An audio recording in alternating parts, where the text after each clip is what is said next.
Jets, and welcome back to another episode of the Jets Ward. I am your host, Ryan Ward, and if you've been here before, welcome back.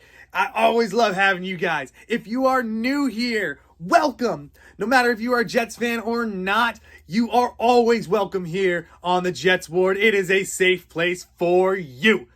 And in our episode today, I got some fun stuff for you guys. The Combine is coming up in a couple of weeks, and I am so excited for it. The Jets have the 7th pick overall in this draft coming up, and there are so many different avenues that the Jets can go. They can go quarterback. A-Rod is now gone. He's not going to be coming back with the team. We can go defensive tackle. We need some help on that defensive line next to Q, especially since our run defense was not great last year. We could go edge rusher. Always happy to help out Jermaine Johnson to get some help with him coming off a serious injury. We could go receiver. If A-Rod's gone, Devontae Adams might be going with him. So there are many different avenues that the Jets can go in this draft.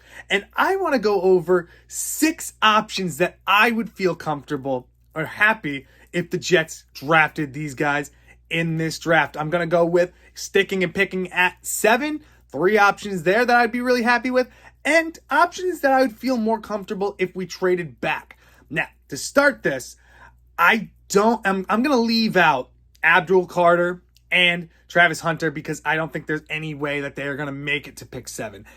And I'm going to leave off Cam Ward in this instance because I don't believe the Jets are going to try to trade up for him. If anything, the Jets are going to trade back. Don't see them moving forward. We need all the draft capital we can get. And the first guy that I'm going to be talking about is a guy that a lot of Jets fans have been clamoring for. He's been mocked to the Jets at pick 7. And somebody I will shout out, Jets Talk 24/7. Ryan has been calling for this and would feel comfortable. And I agree with him. And that person is Tet McMillan. He is the wide receiver from Arizona. He is 6'5", 212 pounds. The kid is a beast. He's somebody who I see complimenting Garrett Wilson so much. Now, with Tet McMillan, some of the biggest things, he is a tough kid. He is somebody who will go up and grab the ball, has strong hands, does not drop a lot of passes either. Moves pretty quick for his size as well at 6'5". He is somebody who is going to be difficult to tackle as well. And somebody who does a pretty good job at route running as well. He's not the best route runner in this draft. Sometimes he does round out his routes a couple of times. But overall, he is somebody who I think the Jets would love to have. He is somebody who has so much upside in this draft. My pro comps to him. For ceiling, I have him as Andre Johnson. Texans fans might remember him. He was somebody who was so tough. Somebody who never dropped passes. Somebody who could block. He was somebody who looked so good for that team and was good for them for many years.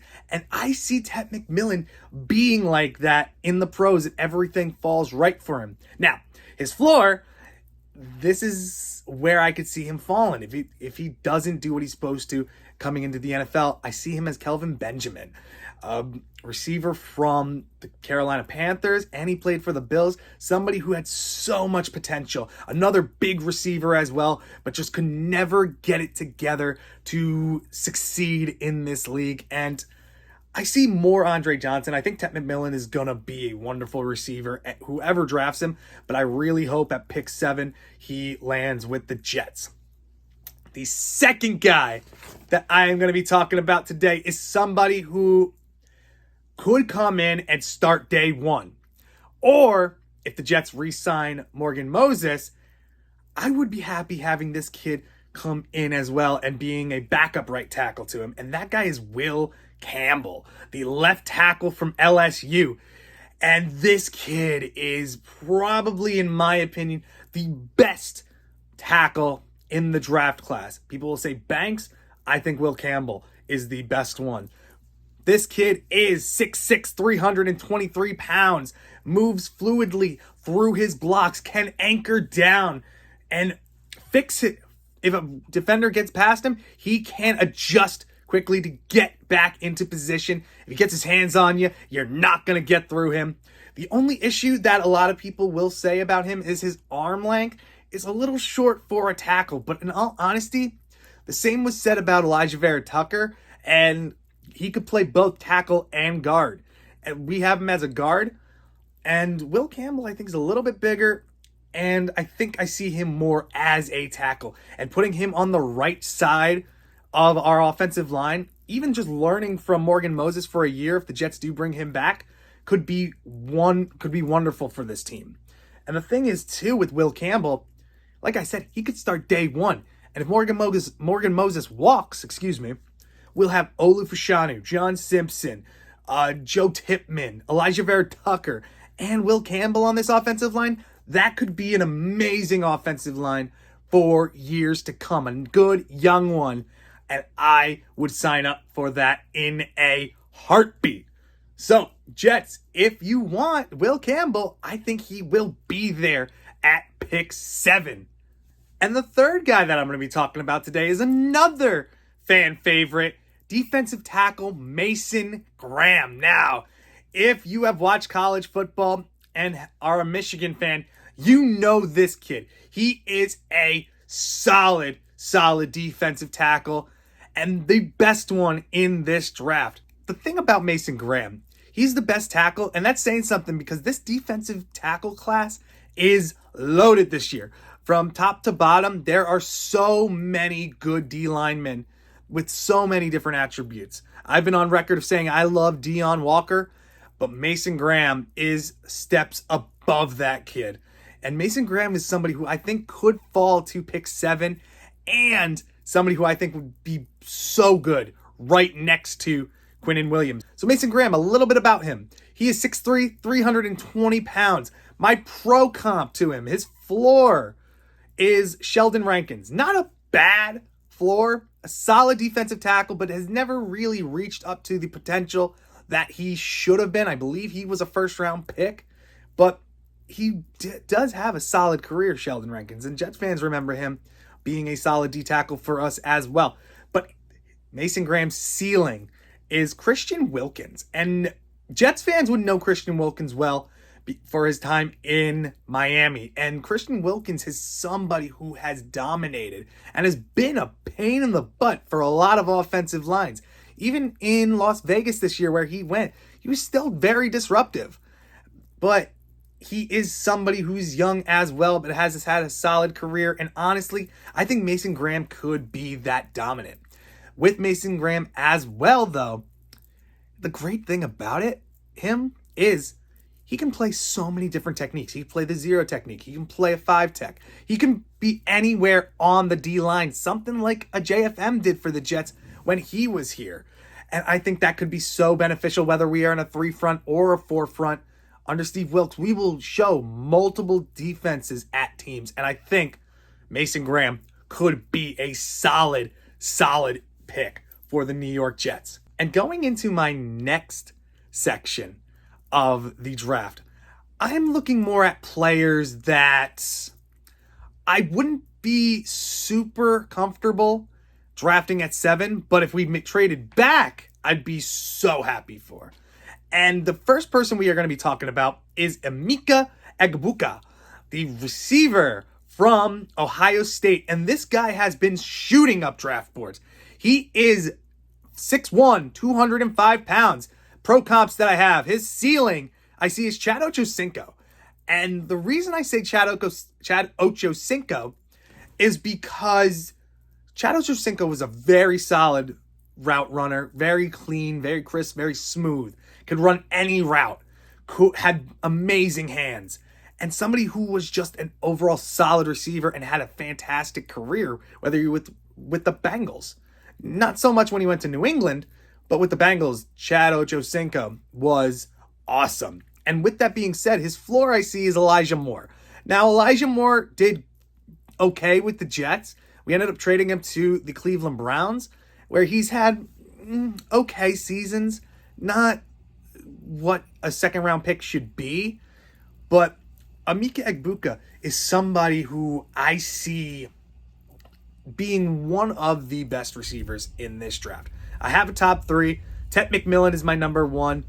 Egbuka is my number 2, and Tez Johnson's my number 3, who I would love in the second round if the Jets did pass up on receiver in the first round. But getting back to Egbuka, he's somebody in this draft. He is the best route runner out of all of these receivers in this draft. Has some of the best hands as well. He could play on the outside. He could play in the slot. He's somebody who can run every single route no matter what.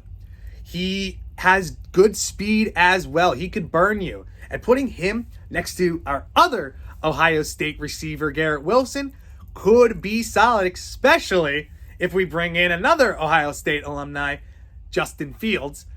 And I think that would open up this offense so much underneath Tanner Engstrand. And I think we'd have a very explosive receiving core, especially if Malachi Corley can take a step forward and be what we think he should be. Oh man, this offense could be solid. So if the Jets traded back for Egbuka, maybe to 15 to 20 range, I would take him in a heartbeat. So Egbuka, I hope you are the pick for the Jets if we don't stick at 7.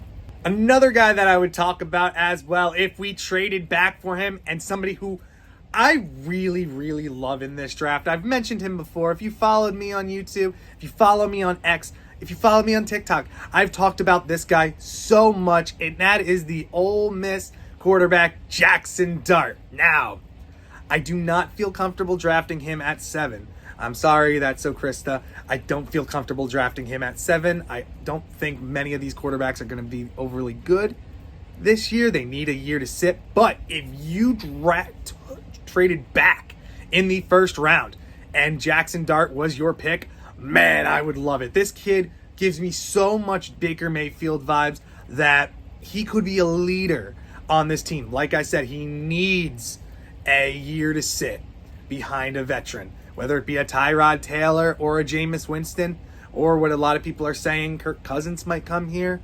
I wouldn't be a fan of that, but if it was him who came here, I don't think there's anybody better to sit behind, especially in this free agency class.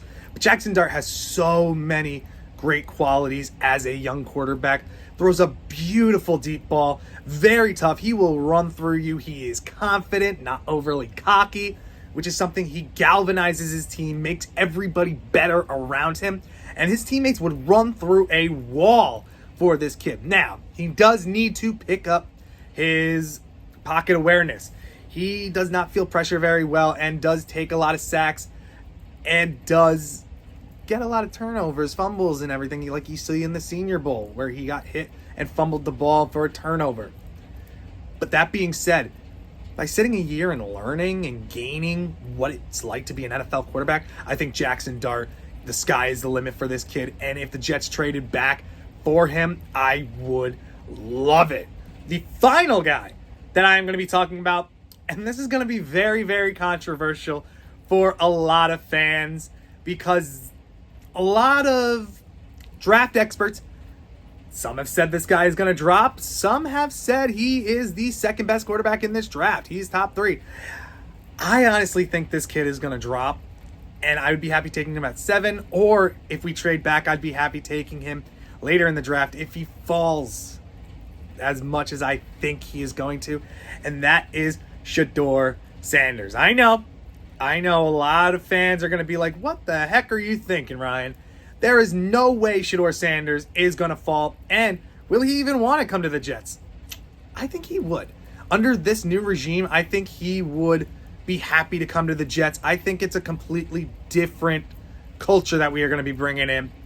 But Shedeur Sanders, I do see him as the 3rd or 4th best quarterback in this draft. My actual rankings would go Jackson Dart, Cam Ward, and Kyle McCord and Shedeur Sanders would be fighting for that 3rd spot and 4th spot. But Shedeur Sanders, if he fell to 7 and Tet McMillan was gone, or Will Campbell was gone, and Mason Graham was gone, and he was there, and the Jets desperately needed a quarterback, I think I would pull the trigger on Shedeur Sanders. If Jackson Dart is still there, because there's a lot of talk for Jackson Dart going up boards too, it would be a fight. I'd have to think about it and everything. But Shedeur Sanders is someone who he had a really solid college career. He is 6'2", 215 pounds. My pro comps for him, his ceiling, the best that I think he could be is a Donovan McNabb. And Eagles fans can say they loved Donovan McNabb. He gave them so many great seasons as their starting quarterback. He was there forever. He could move a little bit in the pocket, but he had very solid accuracy as well. A beautiful deep ball, strong arm. And I see that with Shedeur Sanders. He's somebody who's mobile in the pocket, can break out and throw on the run, but is just as good inside the pocket as well. The floor, and a lot of fans would go for this because this guy is going to be a free agent this year, and if he came back to the Jets, I'd be happy, and that's Sam Darnold. Again, another guy who can move, could run a little bit, mobile, has a strong arm, or could do it from the pocket as well, as he proved with the Vikings this past year, getting them to the playoffs. Shedeur Sanders can do that, and I think he is somebody who can come in, not start right away, but if you have Tyrod Taylor as our starting quarterback this year for the Jets, Tyrod will give you 5 to 6 good weeks. He's most likely going to get injured because he does like to take risks, and I wouldn't mind Shedeur Sanders coming in after that. I think Shedeur Sanders does need to sit, and I think with that time sitting, just like every quarterback in this draft, I think should sit a year. Even if it's a little bit, I think Shedeur can do really great things in this league. Those are my top 6 picks that I think I would target for the Jets if I were in charge. Let me know who you guys would pick. If you think I missed anybody, or if you think that I'm crazy with who I would target, let me know. Is there somebody I missed that you would say, hey, he should be the pick at 7? If there's somebody who you'd be confident trading back in, let me know down in the comments. I always love hearing from you guys. And I want to give a shout out to Dom C as well. He is somebody who is a big Jet fan, but he knows so much when it comes to the draft. I learned so much from him looking at his YouTube channel and listening to him on X as well, reading his comments. He dives deep into a lot of these players and goes into players that I didn't really know about before. So shout out to Dom C. He does an amazing job, and would love to talk to him more about this draft and some of the players coming out as well. So Dom C, thank you so much. And if you want to talk draft, I'm always happy to talk with you, bud. And I will leave his link to his channel down below. So make sure you check out and subscribe to his channel as well. And with that being said, guys, thank you so much for joining me in the JETS Jets Board. Subscribe and comment if you like the video, and I will see you guys next time.